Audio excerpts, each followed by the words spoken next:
ఇక్కడున్న శ్రీనివాస్ రెడ్డి గారు మా జిల్లా ఎస్పీగా ఉండే, వారు జిల్లా ఎస్పీగా ఉన్నప్పుడు నేను జిల్లా పరిషత్ మెంబర్ జడ్పీటీసీని. ఆ రోజు వారికి కూడా తెలియకపోయి ఉండొచ్చు, నేను జడ్పీటీసీ నుంచి నెక్స్ట్ ఎదుగానో వారికి కూడా తెలియకపోయి ఉండొచ్చు కదా.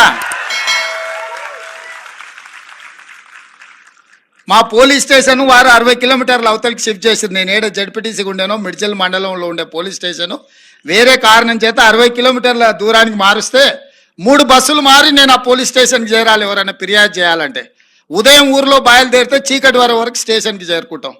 ఆడ ఫిర్యాదు ఇచ్చి వెనకకి రావాలంటే రాత్రి వాళ్ళ పోలీస్ స్టేషన్లోనే పండుకోవాలి. ఒక రాత్రి పోలీస్ స్టేషన్లో ఎవడన్నా ఊరు నుంచి పోయి ఉంటే వాడిని ఎట్లా చూస్తారు ఊర్లో? ఆ సమస్యను తీసుకెళ్లి వారికి వివరించిన, మీరు పోలీస్ స్టేషన్ తీసుకెళ్లి బాలానగర్లో జడ్చర్ల అవతల పెట్టారు మిడ్జిల్ది. ఆ బాలానగర్ పోవాలంటే 3 బస్సులు మారాలి. ఊర్లో నుంచి బయలుదేరితే 3 బస్సులు మారి పోలీస్ స్టేషన్కి పోయేవరకు అర్ధరాత్రి అవుతుంది. అర్ధరాత్రి పోలీస్ స్టేషన్లో వస్తే మీరు పోలీస్ స్టేషన్లో మంచిగా చూసుకున్న ఊరికి పోతే ఊరేమనుకుంటుంది. స్టేషన్ని మారవండి అని చెప్పి వారు ఎస్పీగా ఉన్నప్పుడు నేను ఒక రిప్రజెంటేషన్ ఇచ్చిన. వారు చేసిండ్రు, ఆ పని చేయలేదని నేను అంటలే. కానీ ఆ రోజు నేను జడ్పీటీసీనే కదా, బాధ్యత పెద్దగా నెరవేర్చాల్సిన అవసరం లేదు, ఏముందిలే అని ఊరుకుంటే ఈరోజు శ్రీనివాస్ రెడ్డి గారిని అవసరమైతే హైదరాబాద్ కమిషనర్గా పోస్టింగ్ చేసే ముఖ్యమంత్రి కుర్చీలో ఉండేవాడిని కాదు. ఒకరోజు వారి దగ్గరికి నేను కాగితం తీసుకొని వెళ్ళిన, ఈరోజు మా ప్రాంతానికి అవసరం ఉందని.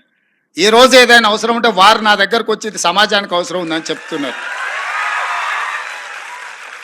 It's a span of 15 years. 2006-07లో ఇది జరిగింది. 2023లో తెలంగాణ రాష్ట్రానికి నేను ముఖ్యమంత్రి అయినా.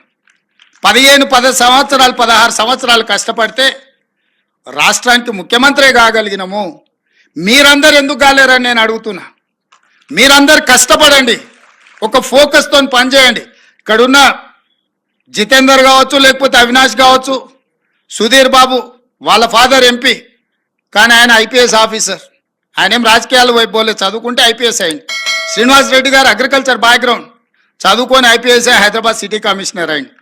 ఇవన్నీ కూడా ఏంటంటే మనం మన లైఫ్లో ఫోకస్ పెట్టినప్పుడు ఇది సాధ్యమవుతుంది. అట్లనే మీరు కూడా లైఫ్లో ఫోకస్ పెట్టండి.